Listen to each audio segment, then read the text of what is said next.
ನಮಸ್ಕಾರ ಪ್ರಿಯ ವೀಕ್ಷಕರೇ, ಚುನಾವಣಾ ಆಯೋಗದ ವಿರುದ್ಧ ಸಮರವನ್ನೇ ಸಾಧಿರುವ ಕಾಂಗ್ರೆಸ್ ನಾಯಕ ರಾಹುಲ್ ಗಾಂಧಿ ಅವರು ರಾಜಧಾನಿ ದೆಹಲಿಯಲ್ಲಿ ಸುದ್ದಿಗೋಷ್ಠಿ ನಡೆಸಿ ಕರ್ಮಕಾಂಡದ ಬಾಂಬ್ ಬ್ಲಾಸ್ಟ್ ಮಾಡಿದ್ದಾರೆ.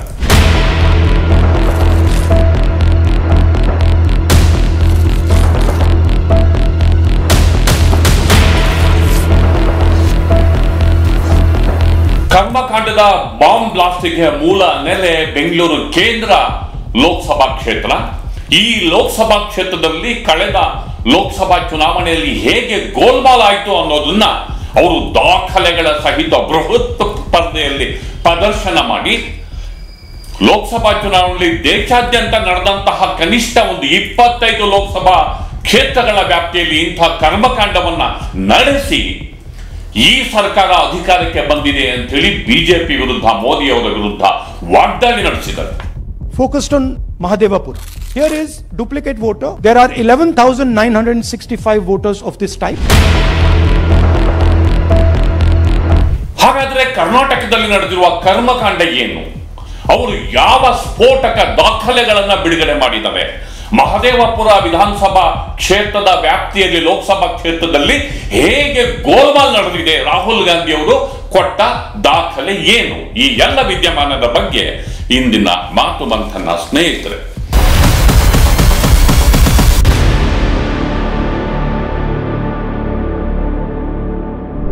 ಗೆಳೆಯರೇ, ಕಾಂಗ್ರೆಸ್ ಅಧಿನಾಯಕ ರಾಹುಲ್ ಗಾಂಧಿ ದೆಹಲಿನಲ್ಲಿ ಇವತ್ತು ಸ್ಫೋಟಕ ದಾಖಲೆಗಳನ್ನ ಬಿಡುಗಡೆ ಮಾಡಿದ್ರು. ಸ್ಫೋಟಕ ದಾಖಲೆಗಳ ಬಿಡುಗಡೆಗೆ ಮೊದಲು ಅವರು ಹೇಳಿದ್ದೇನು ಅಂತಂದ್ರೆ, ನಮಗೆ ಆಶ್ಚರ್ಯ ಆಗ್ತಾ ಇತ್ತು, ನಮ್ಮ ಚುನಾವಣಾ ಪೂರ್ವ ಸಮೀಕ್ಷೆಗಳಲ್ಲಿ ನಾವು ಸಾಕಷ್ಟು ಸಂಖ್ಯೆಯಲ್ಲಿ ಗೆಲ್ತೀವಿ ಅಂತ ರಿಪೋರ್ಟ್ ಬರ್ತಿತ್ತು, ಆದ್ರೆ ರಿಸಲ್ಟ್ ಬಂದ್ರೆ ಎಲೆಕ್ಷನ್ ತದ್ವಿರುದ್ಧ. ಇದು ಹೇಗೆ ಈ ಮ್ಯಾಜಿಕ್ ಸಾಧ್ಯ? ಆಂಟಿ ಇನ್ಕಂಬೆನ್ಸಿ ಸರ್ಕಾರಗಳ ವಿರುದ್ಧ ಇದ್ದಂತಹ ಒಪಿನಿಯನ್ನು ಎಲೆಕ್ಷನ್ ಮುಗಿದ ಮೇಲೆ ಹೇಗೆ ಉಲ್ಟಾ ಆಗ್ತಿತ್ತು ಅನ್ನೋದ್ರ ಬಗ್ಗೆ ನಮಗೆ ಅನುಮಾನ ಬಂದು ನಾವು ರಹಸ್ಯ ತನಿಖೆಯನ್ನು ಕೈಗೊಂಡಾಗ ಸ್ಫೋಟಕ ಸಂಗತಿಗಳು ಬಯಲಾದವು. ಅಂದರೆ ಮತಗಳ್ಳತನ ನಮಗೆ ಸಾಬೀತಾಯಿತು. ಅದರಲ್ಲೂ ಬೆಂಗಳೂರು ಕೇಂದ್ರ ಲೋಕಸಭಾ ಕ್ಷೇತ್ರದಲ್ಲಿ ಅವರು ನಡೆಸಿದಂತಹ ತನಿಖೆಯ ವೇಳೆ 1,00,000ಕ್ಕೂ ಹೆಚ್ಚು ಸಂಖ್ಯೆಯಲ್ಲಿ ಮತಗಳ್ಳತನ ಆಗಿದೆ ಎನ್ನುವ ರೋಚಕ ಅಂಶವನ್ನ ಅವರು ಬೃಹತ್ ಪರದೆಯ ಮೇಲೆ ಸುದ್ದಿಗೋಷ್ಠಿಯಲ್ಲಿ ಬಹಿರಂಗಪಡಿಸಿದರು. ಹಾಗಾದ್ರೆ ಆ ರೋಚಕ ಅಂಶಗಳು ಯಾವುವು? ಅದರ ಬಗ್ಗೆ ನಾವು ನಿಮಗೆ ಹೆಚ್ಚು ಮಾಹಿತಿಯನ್ನ ಕೊಡ್ತಿದ್ದೇವೆ. ಮೊದಲಿಗೆ ಅವರು ಮಹಾರಾಷ್ಟ್ರದ ಉದಾಹರಣೆ ಕೇಳ್ತಾರೆ. ಮಹಾರಾಷ್ಟ್ರ ಲೋಕಸಭೆಯಲ್ಲಿ ಕಾಂಗ್ರೆಸ್ ದೊಡ್ಡ ಸಂಖ್ಯೆಯಲ್ಲಿ ಗೆಲ್ಲುತ್ತೆ, ಅಸ್ಸಾಂನಲ್ಲಿ ಕಾಂಗ್ರೆಸ್ ಧೂಳಿಪಟ ಆಗುತ್ತೆ, ಇಂಡಿಯಾ ಮೈತ್ರಿಕೂಟ ಧೂಳಿಪಟ ಆಗುತ್ತೆ. ಅದು ಹೇಗೆ ಸಾಧ್ಯ?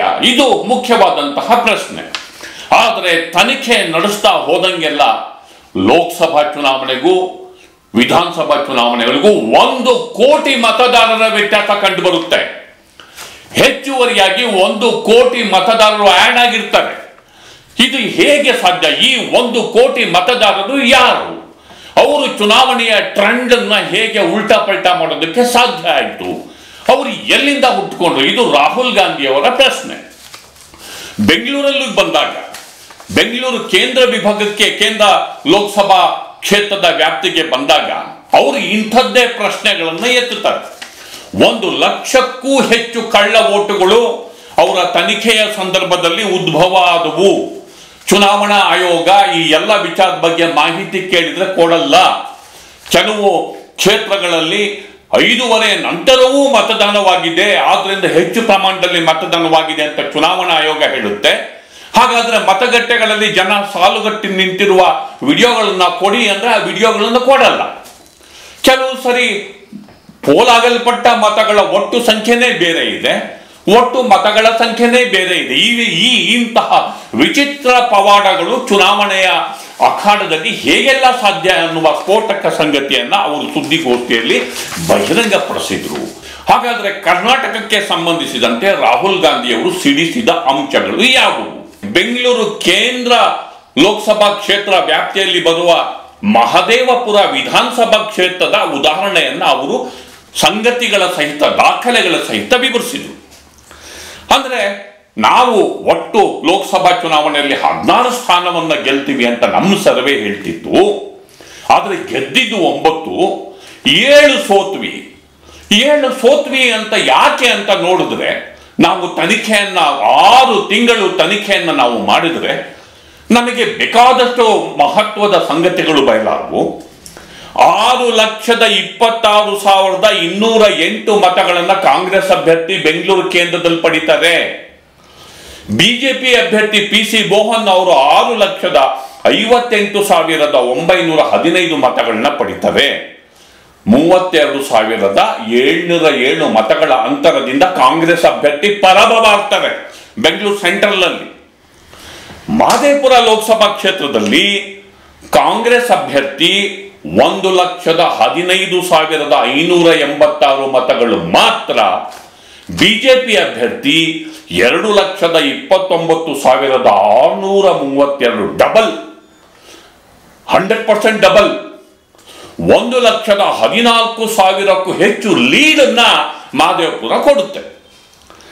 ಅದು ಹೇಗೆ ಈ ರಹಸ್ಯ ಸಾಧ್ಯ ಆಯಿತು ಅನ್ನುವ ಹೆಜ್ಜೆ ಜಾಡನ್ನ ಇವರ ಒಂದು ತನಿಖಾ ತಂಡ ಬೆನ್ನಟ್ಟಿದಾಗ 5 ರೀತಿಯ ಮತಗಳ್ಳತನ, ಮಹದೇವಪುರದಲ್ಲಿ 5 ರೀತಿಯ ಮತಗಳ್ಳತನ ಆಗಿರುವ ಸ್ಫೋಟಕ ಸಂಗತಿಯನ್ನ ಅವರ ತನಿಖಾ ತಂಡ ಪತ್ತೆ ಹಚ್ಚಿದೆ ಅಂತ ರಾಹುಲ್ ಗಾಂಧಿ ದಾಖಲೆಗಳನ್ನ ತೋರಿಸಿ ಕ್ಲೈಮ್ ಮಾಡಿಕೊಂಡಿದ್ದಾರೆ. 1,250,000 ಮತಗಳ್ಳತನ ಆಗಿದೆ. ಅಂದ್ರೆ ಈ ಮತಗಳ್ಳತನ ಆಗದೆ ಹೋಗಿದ್ರೆ ಅಲ್ಲಿ ಬಿಜೆಪಿ ಸೋತ್ ಹೋಗೋದು, ಕಾಂಗ್ರೆಸ್ ಗೆದ್ದು ಬಿಡೋದು, ರಿಸಲ್ಟ್ ಉಲ್ಟಾ ಪಲ್ಟಾ ಆಗಿರೋದು. ಕಳೆದ ಲೋಕಸಭಾ ಚುನಾವಣೆಯಲ್ಲಿ ಇಂಡಿಯಾ ಮೈತ್ರಿಕೂಟ ಮತ್ತು ಬಿಜೆಪಿ NDA ಮೈತ್ರಿಕೂಟ ಪರಸ್ಪರ ಹತ್ತಿರದ ಹಣಾಹಣಿ ನಡೆಸಿದ್ದು. 25-30 ಕ್ಷೇತ್ರಗಳಲ್ಲಿ ಮತ ವ್ಯತ್ಯಾಸ ಆಗಿದ್ರೂ ಕೂಡ ಮೋದಿ ಅವರು ಪರಾಭವಗೊಳ್ಳಬೇಕಾಗಿತ್ತು. ಹೀಗಾಗಿ ಇಂತಹ ಪವಾಡವನ್ನ, ಮ್ಯಾಜಿಕ್ ಅನ್ನ ಅವರು ಬೇಕಾದಷ್ಟು ಲೋಕಸಭಾ ಕ್ಷೇತ್ರಗಳಲ್ಲಿ ಮಾಡಿದ್ದಾರೆ ಅನ್ನೋದು ರಾಹುಲ್ ಗಾಂಧಿ ಅವರ ಆರೋಪ. ಇದಕ್ಕೆ ನೇರ ಕಾರಣ ಎಲೆಕ್ಷನ್ ಕಮಿಷನ್. ರಾಹುಲ್ ಗಾಂಧಿ ಅವರು ಹೇಳುವಂತೆ ಎಲೆಕ್ಷನ್ ಕಮಿಷನ್. ಮಹದೇವಪುರಕ್ಕೆ ಬರೋಣ. ನಾವು ತೋರಿಸ್ತಾ ಇದ್ದೀವಿ, ಮಹದೇವಪುರದಲ್ಲಿ 5 ತರ ಅಕ್ರಮ. 1, ಡೂಪ್ಲಿಕೇಟ್ ವೋಟರ್ಸ್. ಅವರು ತನಿಖೆಯಲ್ಲಿ ಸುಮಾರು ಲಕ್ಷಾಂತರ ದಾಖಲೆಗಳನ್ನು ಸಂಗ್ರಹಿಸಿ ಪ್ರತಿ ಪುಟವನ್ನು, ಆಧಾರ್ ಕಾರ್ಡ್ ಅನ್ನು, ಪ್ರತಿ ಪುಟವನ್ನು, ದಾಖಲೆಗಳನ್ನು ಮ್ಯಾಚ್ ಮಾಡಿ 50-60 ಜನರ ತಂಡ 6 ತಿಂಗಳು ಕೆಲಸವನ್ನ ಮಾಡಿ ಈ ಅಕ್ರಮವನ್ನ ಪತ್ತೆ ಹಚ್ಚಿದೆ. ಅವರು ಸ್ಕ್ರೀನ್ ಮೇಲೆ ತೋರಿಸ್ತಾ ಇದ್ದಾರೆ. 11,965 duplicate voters. And so here is what we did. Our internal polling told us that we were expected to win 16 seats in Karnataka, and we won 9. So we then focused on the 7 unexpected losses, and we chose 1 Lok Sabha. And out of that Lok Sabha, our team said, we can only do 1 Vidhan Sabha. And so we chose 1 Vidhan Sabha, focused on Mahadevapura. And here's the broad maths. Mahadevapura assembly segment.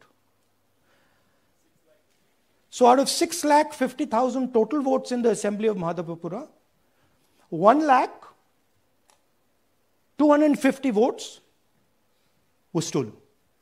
They were stolen in 5 different ways. The first way, duplicate voters. 1 voter appearing multiple times on the voter list.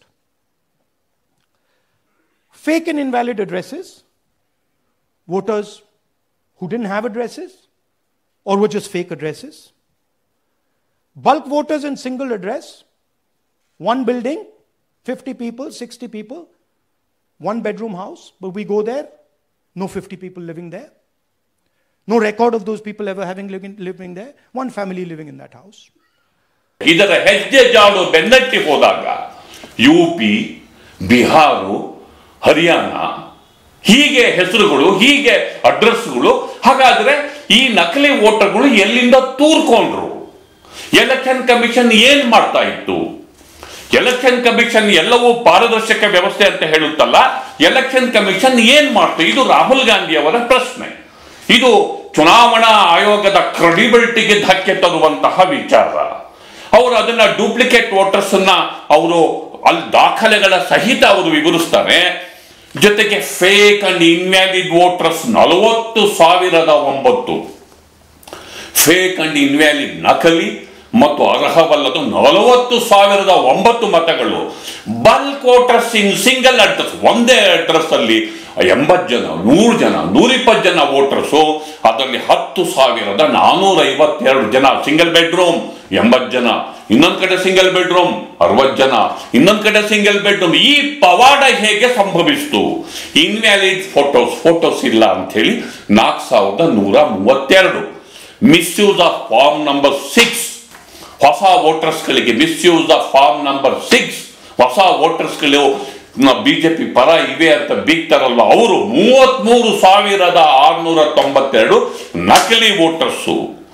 ಅವರು ವ್ಯಕ್ತಿಗಳ ಹೆಸರಿನ ಸಹಿತ ದಾಖಲೆಯನ್ನು ತೋರಿಸಿದರೆ booth number 116, booth number 124, booth number 125, booth number 126 ಹೀಗೆ ದಾಖಲೆಗಳನ್ನ ತೋರಿಸಿ ಅಲ್ಲಿ ಒಬ್ಬನೇ ವ್ಯಕ್ತಿಯ ಹೆಸರಲ್ಲಿ ಹಲವು ಬೂತ್ಗಳಲ್ಲಿ ಕಳ್ಳ ವೋಟ್ಗಳು ಕ್ರಿಯೇಟ್ ಆಗಿರೋದ್ರ ಬಗ್ಗೆ ಅವರು ಡೀಟೇಲ್ಸ್ ಅನ್ನ ಕೊಡ್ತಾರೆ. ಹಾಗೇನೆ booth number 458, booth number 459, booth number 513, ಹೀಗೆ ಬೂತ್ ನಂಬರ್ 321, ಹೀಗೆ ವಿವಿಧ ಬೂತ್ಗಳಲ್ಲಿ ಒಬ್ಬರೇ ವ್ಯಕ್ತಿಯ ಹೆಸರಲ್ಲಿ ಬೇಕಾದಷ್ಟು ವೋಟ್ಗಳನ್ನ ಕ್ರಿಯೇಟ್ ಮಾಡಿರೋದು. ಮತಪಟ್ಟಿಯಲ್ಲಿ ಹೆಸರು ಕ್ರಿಯೇಟ್ ಮಾಡಿ ಅಲ್ಲಿ ರಿಗ್ಗಿಂಗ್ ಅಂತಲೂ ಕರಿಬಹುದು, ಏನೋ ಅಲ್ಲಿ ನಕಲಿ ವೋಟ್ಗಳನ್ನ ಚಲಾಯಿಸಿರುವ ದಾಖಲೆಗಳನ್ನ ಇವತ್ತು ಅವರು ಸುದ್ದಿಗೋಷ್ಠಿಯಲ್ಲಿ ಪ್ರದರ್ಶನವನ್ನ ಮಾಡಿದ್ರು. Duplicate voters. Here is duplicate voter. There are 11,965 voters of this type. This is the gentleman called Gurkirat Singh Dang.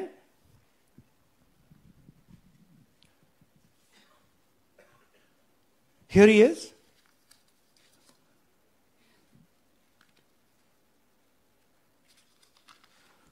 Can you zoom in? Gurkirat Singh Dang appears once, twice, 3 times, 4 times, in 4 different polling booths in the constituency. He is the same name, the same address, the same person, 4 different polling booths. And this is not just one person, this is thousands of people in one assembly. Second example, same voter voting in multiple polling booths in Karnataka in the assembly, and also voting in Uttar Pradesh, voting in Lucknow, voting in Varanasi. Zoom in, no, show the name. This is the gentleman called Aditya Srivastava. Just zoom out for a second. Yeah, just zoom into the top 2 there. He votes in booth number 458, same person. He votes again in booth number 459, same person. Go down. And then this gentleman goes Karnataka, Uttar Pradesh, Karnataka, and Maharashtra. So he's fake address ಇಲ್ಲ, ಯಾವುದೋ ಬೇರೆ ಅಲ್ಲಿ ಹೋಗಿ ನೋಡಿದ್ರೆ voters ಇಲ್ಲ, ಅಂಥದ್ದು voter list ಅಲ್ಲಿ ಇದೆ.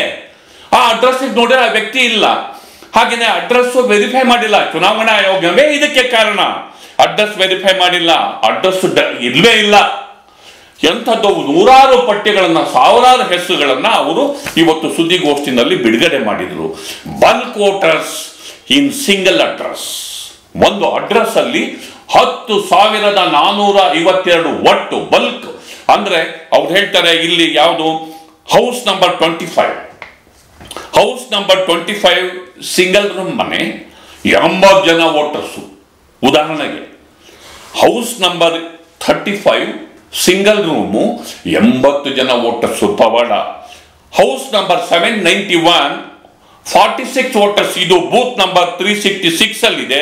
ಆಗ್ಲೇ ಹೇಳಿದ್ದು ಬೂತ್ ನಂಬರ್ 417 ಅಲ್ಲಿದೆ. ಅವರು ಇಂತಹ ದಾಖಲೆಗಳನ್ನ ಕೊಡ್ತಾ ಹೋಗ್ತಾರೆ. ಹಾಗೇನೆ 68 ವೋಟರ್ಸ್ ಇನ್ ಯಾವುದೋ ಒಂದು ಬ್ರೂವರಿ ಗುಂಡಾಕೋದು. ಆ ಬ್ರೂವರಿನಲ್ಲಿ 68 ವೋಟರ್ಸ್ ಇದ್ದಾರೆ. ಬ್ರೂವರಿ ಅಡ್ರೆಸ್ ಅಲ್ಲಿ ಅಡ್ರೆಸ್ ಹುಡುಕ್ತಾ ಹೋದ್ರೆ ಗುಂಡಾಕೋ ಜಾಗ, ಅಲ್ಲಿ 68 ಜನ ವೋಟರ್ಸ್ ಲಿಸ್ಟ್ ವೋಟರ್ಸ್ ಹೆಸರಿದ್ದಾರೆ.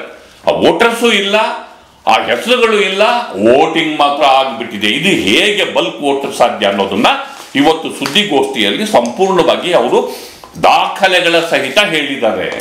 ಇನ್ವ್ಯಾಲಿಡ್ ಫೋಟೋಗಳು ಇಲ್ಲ ಅಂತ ಹೇಳಿ 4132 invalid photo. Misuse of form number 6 ದುರ್ಬಳಕೆ 33,692. ಯಂಗ್ ವೋಟರ್ಸು ಅವರಿಗೆ ಅವಕಾಶ ಇದೆ, ಆದರೆ ಯಾರ್ಯಾರ್ದೋ ಹೆಸರನ್ನ ಅಲ್ಪ ಸ್ವಲ್ಪದಲ್ಲಿ ಚೇಂಜ್ ಮಾಡಿ ಅವ್ರ ಡೀಟೇಲ್ಸ್ ಅನ್ನ ಕೊಟ್ಟಿದ್ದಾರೆ. ಇಲ್ಲಿ ಯಾರು ಶಕುನ್ ರಾಣಿ ಅನ್ನೋರ ಉದಾಹರಣೆಯನ್ನು ಕೊಟ್ಟಿದ್ದಾರೆ. 4 ಕಡೆ ಅವರು ವೋಟಿಂಗ್ ಆಗಿದೆ. ಅಂದ್ರೆ ಅಲ್ಲಿ ಹೆಸರುಗಳನ್ನ ಸ್ವಲ್ಪದಲ್ಲಿ ವ್ಯತ್ಯಾಸ ಮಾಡಿ, ಒಂದಲ್ಲಿ ಸರ್ನೇಮ್ ಶಕುನ್, ಇನ್ನೊಂದು ಅಡ್ರೆಸ್ ರಾಣಿ ಅನ್ನೋದು, ಇನ್ನೊಂದು ಶಕುನ್ ರಾಣಿ ಅಂತ ಒಂದೇ ಹೆಸರು ತೋರಿಸೋದು. ಇದು ಬೆಂಗಳೂರು ಕೇಂದ್ರ ಲೋಕಸಭಾ ಚುನಾವಣೆಯ ಮಹದೇವಪುರ ಕ್ಷೇತ್ರ ವ್ಯಾಪ್ತಿಯಲ್ಲಿ ನಡೆದಿರುವ ಮತಗಳ್ಳತನದ ಕರ್ಮಕಾಂಡವನ್ನ ರಾಹುಲ್ ಗಾಂಧಿ ಬಯಲು ಮಾಡಿದ್ದು. ನಾಳೆ ಬೆಂಗಳೂರಿನ ಫ್ರೀಡಂ ಪಾರ್ಕ್ನಲ್ಲಿ ನಡೆಯುವ ಶಕ್ತಿ ಪ್ರದರ್ಶನ ಕಾರ್ಯಕ್ರಮದ ಬಳಿಕ ಚುನಾವಣಾ ಆಯೋಗಕ್ಕೆ ಅವರು ದಾಖಲೆಗಳನ್ನ ಸಲ್ಲಿಸ್ತಾ ಇದ್ದಾರೆ. House number 35, 80 voters live in this house. We sent people to check. They got beaten up. These 80 people live in this house. It's a single story, single room house.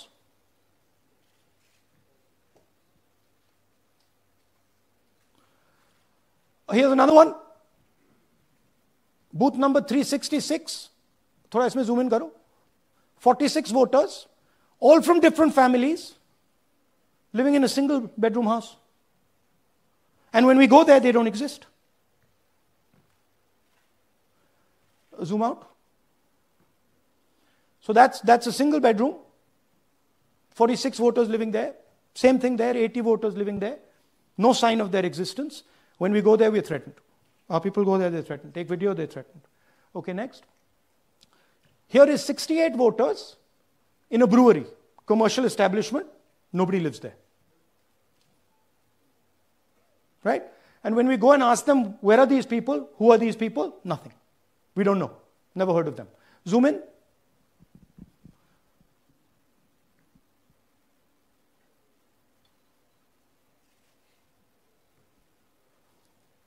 And that's fake and invalid addresses. You can see.